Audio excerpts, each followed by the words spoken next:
Assalamualaikum warahmatullahi wabarakatuh. Innal hamdalillah nahmaduhu wa nasta'inuhu wa nastaghfiruh wa na'udzu billahi min shururi anfusina wa min sayyiati a'malina. May yahdihillahu fala mudilla lahu wa may yudlilhu fala hadiya lahu. Asyhadu an la ilaha illallah wa asyhadu anna Muhammadan 'abduhu wa rasuluh. Shalawatullahi wa salamuhu alaihi wa ala alihi wa ashabihi wa man tabi'ahum bi ihsan ila yaumiddin wa sallama tasliman katsiran amma ba'd. Para jemaah sekalian yang dirahmati Allah Subhanahu wa taala, pertama-tama puji dan syukur kehadirat Allah Subhanahu wa taala, dan tak luput salawat serta salam kita haturkan kepada junjungan kita, Nabi kita yang kita harapkan syafaatnya di yaumil qiyamah, Nabi Muhammad sallallahu alaihi wasallam, kepada para sahabat, kepada para istri, kepada keluarga dan para sahabatnya dan para pengikutnya hingga akhir zaman kelak. Kemudian karena kemarin sudah ana dikabarin via WA Ustaz Faiz, karena beliau tidak bisa hadir karena sedang sakit, kita doakan beliau semoga segera diberikan kesehatan, syafa'allahu shifaan ajilan, dan bisa datang untuk berbagi ilmu kepada kita semuanya. Jadi saya ini ban serep aja lah. Sedikit insyaallah pada kali ini akan saya bawakan tema yang ringan-ringan saja insyaallah.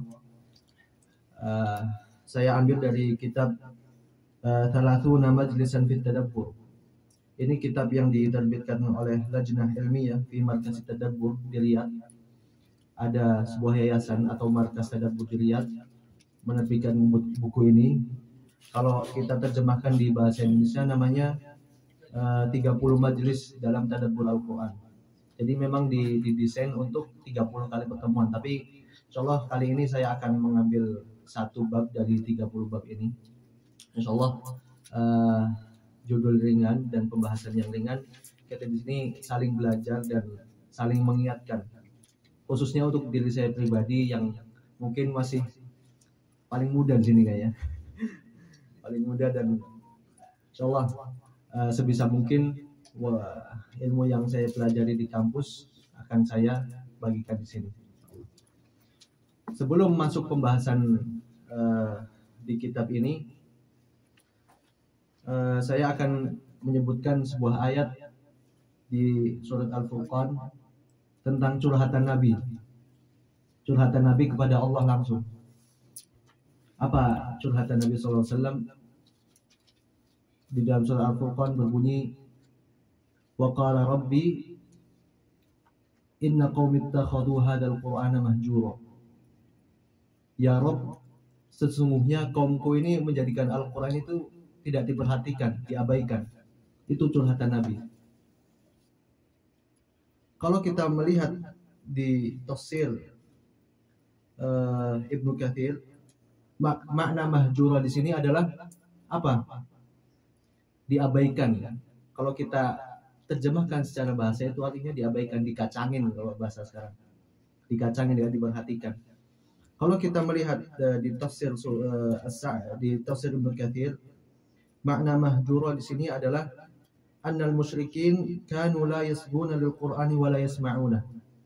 Dulu kaum musyrikin ketika Nabi SAW membacakan Al-Qur'an, kaum musyrikin itu tidak mengabaikan dan tidak mendengarkan. Udah Nabi SAW membacakan Al-Qur'an, kaum musyrikin malah ngobrol, malah ya tidak menghiraukan apa yang Nabi bacakan. Begitu kira-kira. Sebutkan juga wa kanu idza tuli alaihimul Qur'an aktsarul lagh wal kalam min ghairi hatta la yasma'una. Sesungguhnya dulu kaum musyrikin ketika ayat Al-Qur'an itu dilantunkan oleh Nabi SAW, aktsarul lagh wal kalam ma'a ba'dihim. Mereka malah ngobrol, malah enggak mengabaikan apa yang disampaikan Nabi. Tujuannya apa? Biar enggak mendengarkan.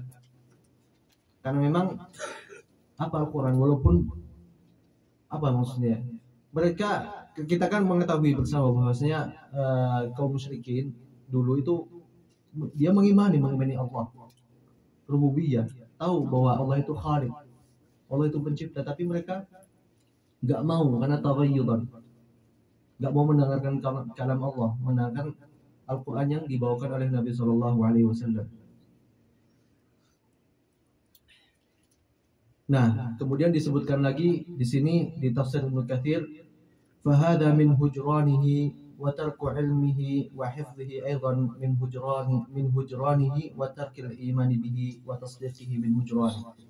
Kemudian salah satu ciri atau tanda kita mengabaikan Al-Quran adalah meninggalkan mempelajarinya. Ini termasuk apa yang dicurhatkan oleh Nabi kepada Allah. Faqala rabbi inna qaumi ittakhadhu hadzal qur'ana mahjura. Salah satu atau tanda kita mengabaikan Al-Quran adalah, bisa dicatat, yang pertama adalah tidak mempelajarinya, kemudian tidak menghafalnya,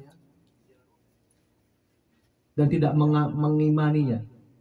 Dan ini adalah salah satu ciri dari mengabaikan Al-Quran. Dan ini sebagai introspeksi kita masing-masing. Dan mungkin apa yang kita lihat saat ini, misalkan Al-Quran hanya sebagai pajangan aja di rumah. Kapan kita bertanya ke masing-masing diri kita, kapan terakhir kita baca Al-Quran? Padahal kita hafal semua alif lam mim dzalikal kitabu la raiba fi hudal lil muttaqin. Kalau kita ditanya apa tujuan Al-Quran itu diturunkan, itu di ayat itu, hudal lil muttaqin, hidayah bagi orang-orang yang bertakwa. Itu kalau saya yang belajar di kelas adalah hudal lil muttaqin, itu adalah tujuan umum diturunkan Al-Quran adalah hudal lil muttaqin, hidayah bagi orang yang bertakwa. Di samping nanti ada pembahasan tentang ahkam syar'i, hukum-hukum syariat, larangan dan lain sebagainya, ada kisah-kisah sebagainya, itu di pembahasan lain. Tapi tujuan utama atau tujuan secara umum Al-Quran diturunkan adalah hudal lil muttaqin, hidayah bagi orang yang bertakwa.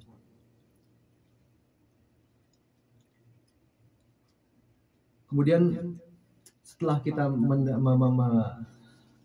bersama mengintrospeksi diri kita dengan ayat ini,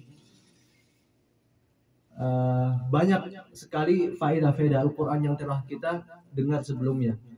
Mungkin di sini Ana coba menyebutkan satu persatu hadis atau athar yang disebutkan oleh para ulama mengenai fadail Al-Quran, faedah-faedah Al-Quran atau istifadah yang bisa kita ambil dari Al-Quran.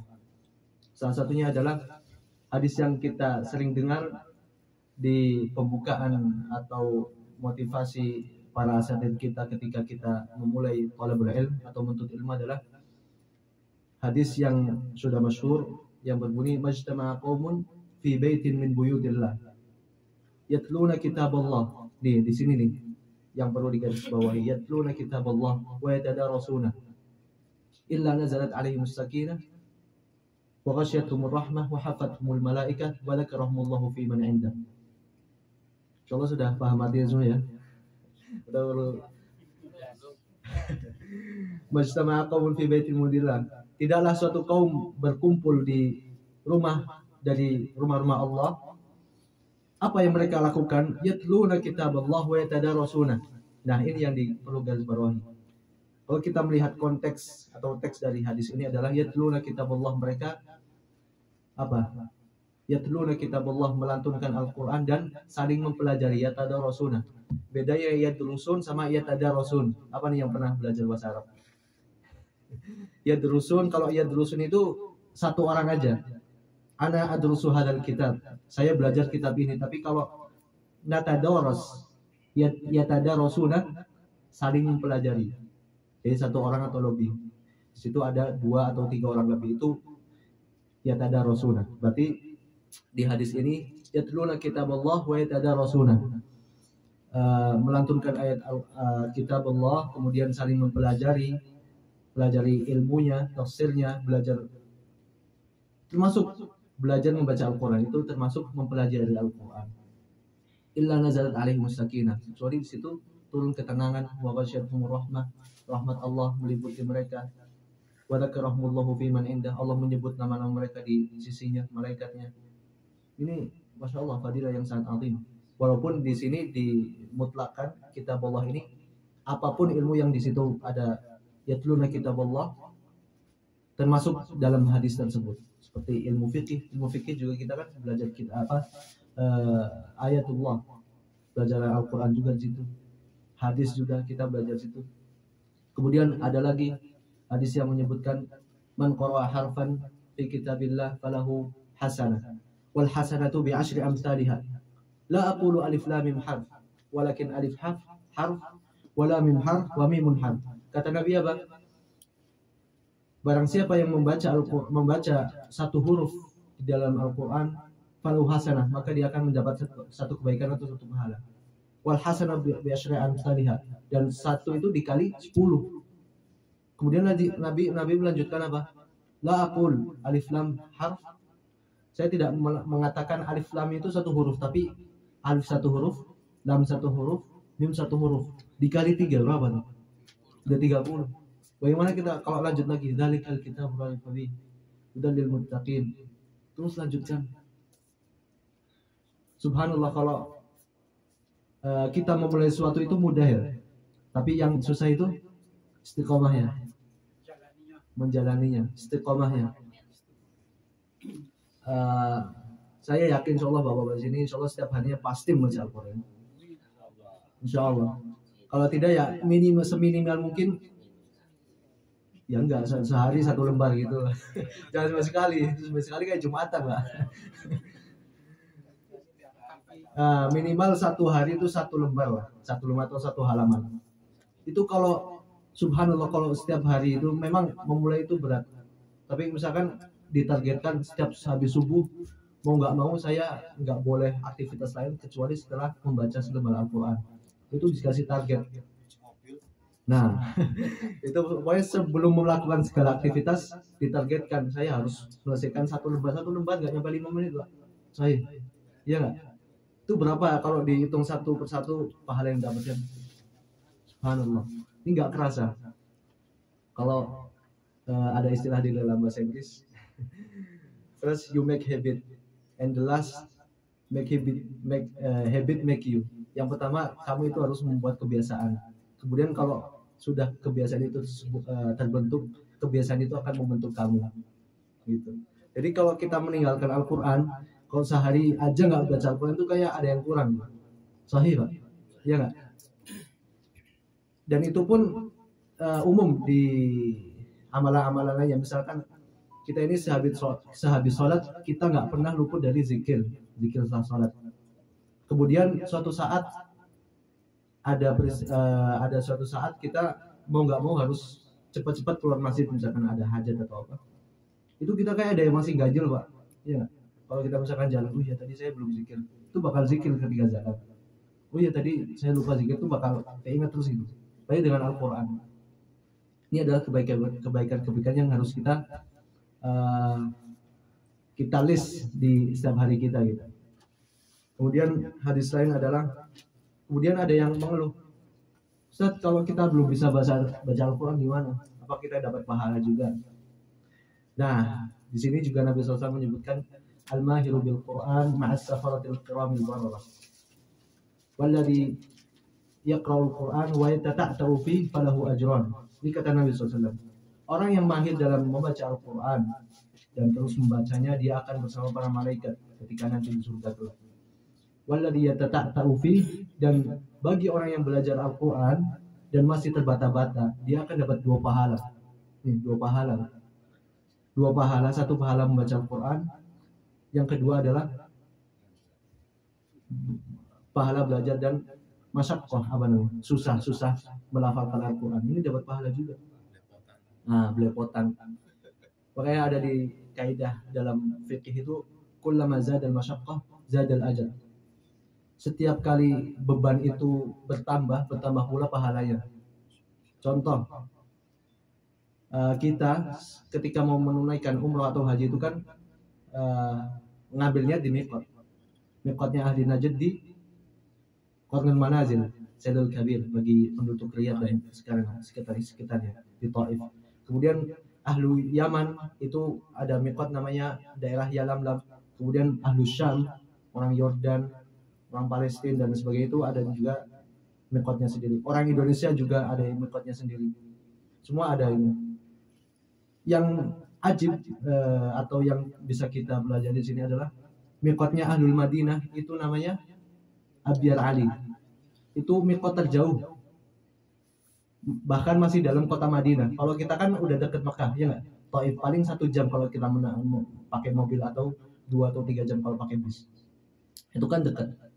Antum pasti pernah merasakan gimana sih ribetnya pakai ihram di dalam bis nggak pakai apa-apa kan? Jadi kita coba bayangkan kalau disebutkan di buku fikih Al-Mulakhas Al-Fiqih Dr. Shalih Al-Fauzan itu masafah atau jarak terjauh miqat itu penduduk orang Madinah. Jaraknya kalau dulu itu sekitar 2 minggu perjalanan, Pak. Jadi kita pakai miqat 2 minggu perjalanan pakai onta panas nih, bayangkan. Tapi itu di samping itu sebagai masyaqqah, tapi juga sebagai fadl, keutamaan bagi Ahlul Madinah.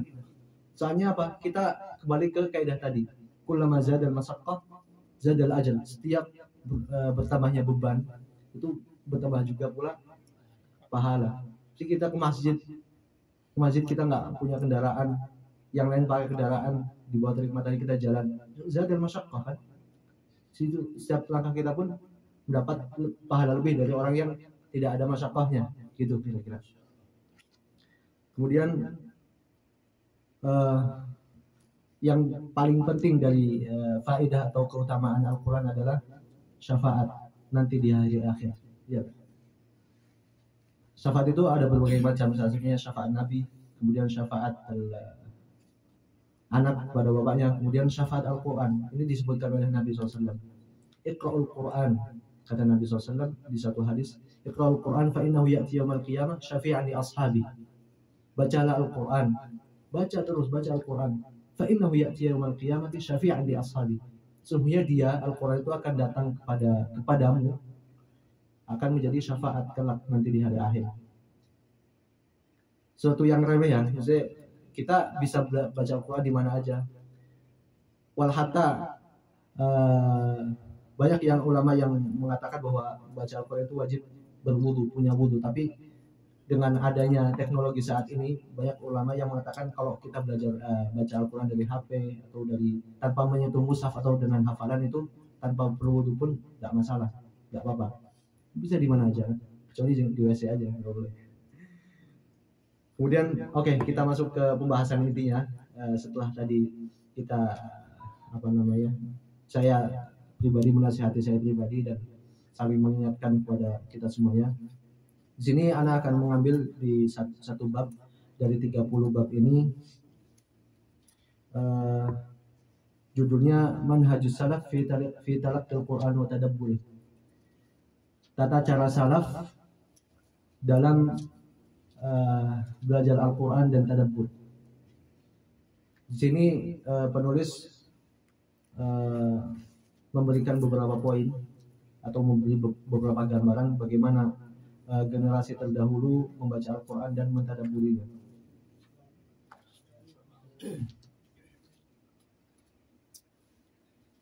Satu ayat Al-Quran lagi yang kita perlu sampaikan adalah qauluhu ta'ala afala yatadabbaruna al-Qur'an am ala qulubin aqfaluha. Itu di surat apa? Afala yatadabbaruna al-Qur'an am ala qulubin aqfaluha. Atau artinya apa? Apakah tidak mentadabburi Al-Qur'an? Ini kan khitabnya untuk kaum muslimin. Afala yatadabbaruna al-Qur'an. Apakah kalian tidak mentadabburi Al-Qur'an? Am ala qulubin aqfaluha. Atau hati kalian ini sudah terkunci, kata Allah. Berarti mafhum dari ayat ini am ala qulubin aqfaluha, apakah hati-hati kalian sudah terkunci? Berarti kuncinya untuk membuka hati kita yang tertutup itu apa? Salah satunya tadabbur Al-Qur'an. Saya ulangi lagi, berarti salah satu kunci untuk membuka hati kita yang tertutup adalah tadabbur Al-Qur'an. Ustaz, apakah kita kalau membaca Al-Quran tanpa mengetahui maknanya bisa dapat pahala apa yang disebutkan Nabi? Ya bisa, tapi lebih afdal lagi kita tahu maknanya, syukur-syukur kita tahu tafsirnya. Sekarang alhamdulillah banyak Al-Quran yang sudah terjemahan, insyaallah beredar di mana-mana, di Indonesia banyak, di sini juga insyaallah ada. Nah, ini bisa membantu teman-teman atau para jamaah sekalian yang belum mahir dalam bahasa Arab. Poin pertama yang dituliskan oleh mu'alif di sini dalam manhaj salaf fi talaqqil Qur'an wa tadabburi adalah disebutkan sini awalan ma'rifatuhum bi manzilati hadzal Qur'an wa idrakuhum li maqsidihil azim al-a'zam. Kalau kita terjemahkan di bahasa yang kita pahami adalah mengenal kedudukan Al-Qur'an. Poin pertama adalah mengenal kedudukan Al-Qur'an dan mengetahui maksud yang paling agung diturunnya Al-Qur'an. Kan ada istilah atau peribahasa di bahasa Indonesia, tak kenal maka tak sayang. Sebelum kita mencintai Al-Qur'an, sebelum kita masuk dalam tadabbur Al-Qur'an, kita harus mengenal apa ini Al-Qur'an. Al-Qur'an ini apa? Ada yang mengetahui Al-Quran secara istilah atau pengertian definisi Al-Quran? Kalau disebutkan di kitab Ulumul Quran, Al-Quran itu kalamullah al-munazzal ala Nabi Muhammad SAW al-muta'abbad bitilawati. Itu definisinya. Al-Quran itu adalah kalam Allah yang diturunkan kepada Nabi Muhammad SAW yang bernilai pahala ketika kita membacanya. Itu definisi yang disebutkan oleh para ulama. Bukan hanya sekedar definisi, tapi kita mengenal lebih dalam, mengenal lebih rinci terhadap Al-Quran ini apa. Apa maksud yang terbesar diturunkannya Al-Quran. Tadi saya sebutkan maksud terbesar atau maksud umum diturunkan. Apa itu? Hudal lil muttaqin. Ini kuncinya, hudal lil muttaqin. Saya lupa di surat di juz qad sami'a al-mujadalah qad sami'a Allah disebutkan ada ayat yang berbunyi wa may yu'min billahi yahdi qalbah. Barang siapa yang beriman kepada Allah kepada Allah, dia akan diberi hidayah. Jadi orang yang mencari hidayah itu dia nunggu atau melakukan atau mencari. Mencari, disebutkan di ayat ini jelas wa may yu'min billahi yahdi qalbah. Barang siapa yang beriman kepada Allah, dia akan diberi hidayah. Berarti kan orang itu harus berusaha dulu, mengimani dulu baru Allah kasih hidayah. Kalau diam doang dapat sesuatu namanya wangsit. Dapat apa itu? Dapat ya ilmu laduni. Enggak ada itu, Pak. Kita belajar dulu, kita mengimani dulu baru Allah bantu dengan hidayah ini. Itu. Kemudian disebutkan di kitab ini ada perkataan yang bagus. Man arafa qimata syai' i'tana bihi wa ihtamma bihi. Barang siapa yang mengetahui nilai sesuatu, dia akan condong dan memperhatikan itu. Kalau kita tahu nilai Al-Quran, betapa agungnya Al-Quran, betapa banyak faedah yang bisa kita ambil dari Al-Quran, otomatis kita akan condong atau memperhatikannya, ya nggak? Kita dikasih kotak atau dikasih botol, ini nggak kelihatan misalkan isinya, disuruh menjaganya misalkan oleh fulan tolong ini jagain. Kalau kita nggak tahu isinya apa, ya biasa aja. Tapi kalau kita tahu isinya emas 10 gram misalkan, kita bakal perhatiin terus, jangan sampai lengah nih, jangan sampai lepas, jangan sampai diambil orang, ya nggak? Itu contohnya. Kemudian disebutkan juga perkataan Ibnu Mas'ud radhiyallahu anhu. Abdullah bin Mas'ud ini adalah salah satu katibul wahyi atau qari'nya Nabi, qari'ul Quran, katibul wahyi, penulis wahyunya Nabi di zaman Rasulullah SAW. Kata beliau apa? Man ahabba an ya'lama an yuhibbullah wa rasulah falyanzur fa in kana yuhibbul Quran fa huwa yuhibbullah wa rasuluh. Ini kata Ibnu Mas'ud radhiyallahu anhu. Barang siapa yang mencintai Allah dan Rasulnya, ini ciri-ciri orang yang mencintai Allah dan Rasulnya, lihatlah kata Ibnu Mas'ud. Fa in kana yuhibbul Quran, kalau dia mencintai Al-Quran, fa huwa yuhibbullah wa rasuluh, maka dia cinta Allah dan Rasulnya. Ini kata Ibnu Mas'ud bahwa ciri-ciri orang yang mencintai Allah dan Rasulnya adalah bagaimana muamalah dia dengan Al-Quran. Kalau dia cinta Al-Quran juga, dia membaca setiap hari, mentadabburi, mempelajari, membaca tafsirnya, maka cinta Allah dan Rasulnya itu benar nih. Itu salah satu ciri yang disebutkan oleh Ibnu Mas'ud, yang beliau adalah kalau di dalam ilmu tafsir itu adalah beliau salah satu min madarisil Quran, 4 madrasah Al-Quran yang di zaman Nabi SAW. Ada Abdullah bin Abbas, Abdullah bin Mas'ud, Ubay bin Ka'ab, satu lagi siapa? Abdullah bin Abbas. Allah a'lam, satu lagi lupa. Tapi 4 orang ini yang sebagai rujukan ketika zaman Nabi, ketika zaman sahabat, ketika Nabi SAW sudah meninggal, 4 orang ini yang dijadikan rujukan kaum muslimin tentang ilmu Al-Quran. Kemudian kata Ibnu Abbas radhiyallahu anhu, disebutkan di kitab ini, dhaminallahu liman qara'al Qur'an la yadhillu fid dunya wa la yashqa fil akhirah.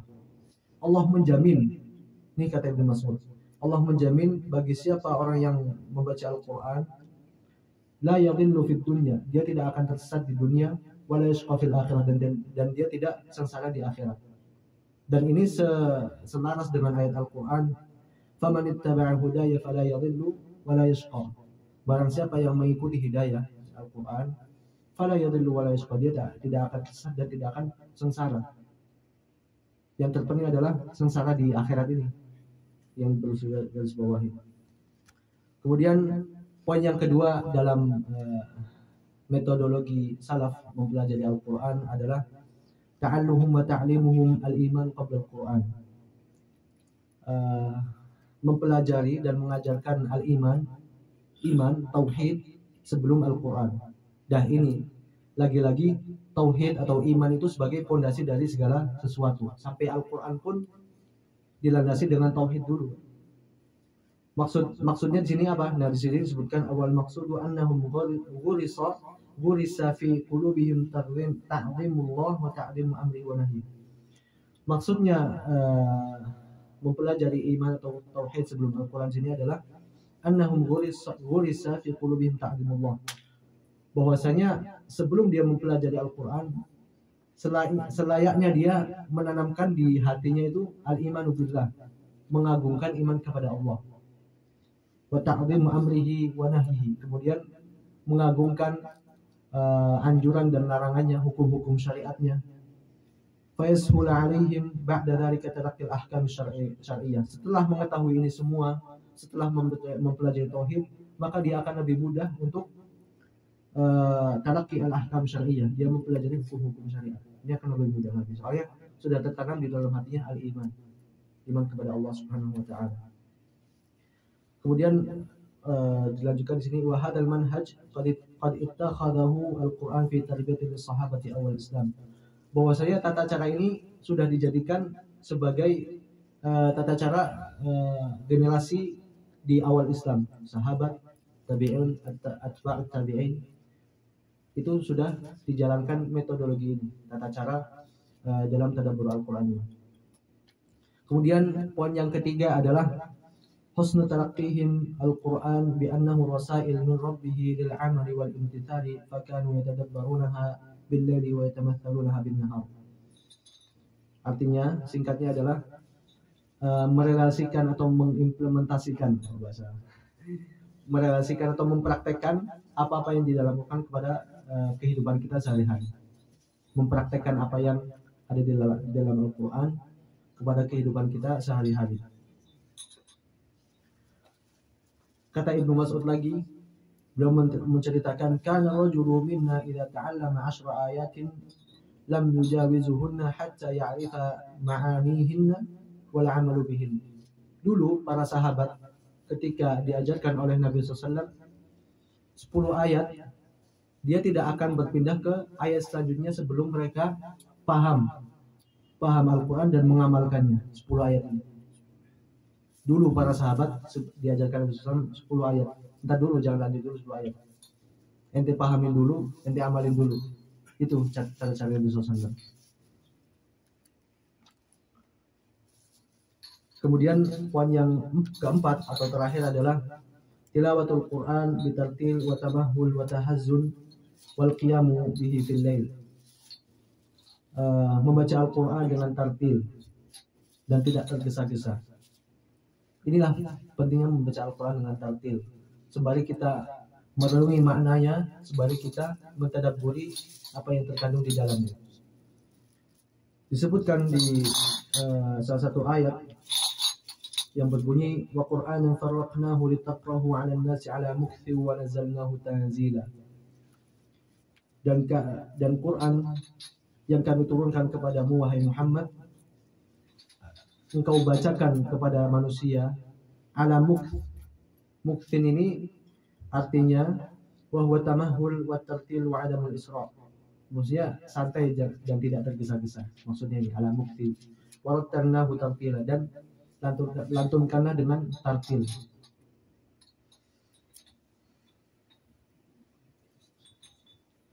Kemudian di salah satu di ayat lain di surat Al-Muzammil Allah menyebutkan ya ayyuhal muzammil qumil laila illa qalila nisfahu aw inqus minhu qalila aw zid alaihi warattil qur'ana tartila. Al-Muzammil, apa artinya Al-Muzammil? Orang yang berselimut. Dulu Nabi SAW ketika datang wahyu pertama kali di Gua Hira, beliau itu gemetar ya, kedinginan, sampai pulang ke rumah minta diselimuti sama istrinya Khadijah. Zammiluni, selimuti aku. Kemudian datang lagi ayat ini, ya ayyuhal muzammil, wahai orang yang berselimut. Maksudnya apa? Nabi SAW. Qumil laila illa qalila, bangun malam kecuali tinggalkan sedikit. Maksudnya bangun malam untuk sholat. Kemudian ayat selanjutnya nisfahu aw inqus minhu qalila. Nis artinya apa? Nis setengah malam atau kurang dari itu, kata Allah Subhanahu wa taala. Nisfahu aw inqus minhu qalila, kecuali sedikit dari malammu. Aw zid alaihi waratil qur'ana tartila, atau jika kamu mampu zid alaihi, tambah porsi qiyamul lail itu. Alaihi waratil qur'ana tartila, dan bacalah Al-Qur'an dengan tartil. Nah, ini min awaili ayatin nazalat fil Islam. Salah satu ayat yang pertama turun dalam Islam, dalam Nabi Muhammad SAW, adalah perintah salat dan membaca Al-Quran dengan tartil. Dengan tartil ya. Di sini di garis bawahi dengan tartil, dengan tidak tergesa-gesa. Sesuai tajwid kita, makanya kita penting mempelajari tajwid panjang pendeknya. Mad tabi'i, mad lazim, muttasil kita itu ada porsinya masing-masing. Jangan cepat-cepat yang penting ngejar target, enggak juga. Tapi dengan tamahul wa adamul isra'.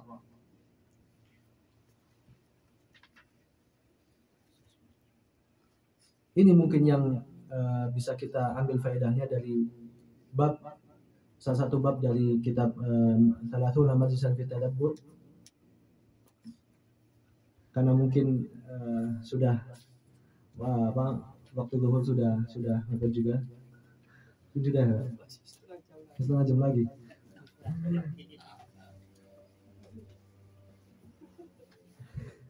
Atau mungkin ada pertanyaan, kalau mungkin saya bisa jawab, alhamdulillah. Kalau tidak bisa saya tutup di pertemuan kali ini, karena mungkin pertemuan ini pertemuan beda dari lain-lain karena sebagai pengabdi Faiz yang mungkin insyaallah minggu depan bisa hadir kembali di tengah-tengah.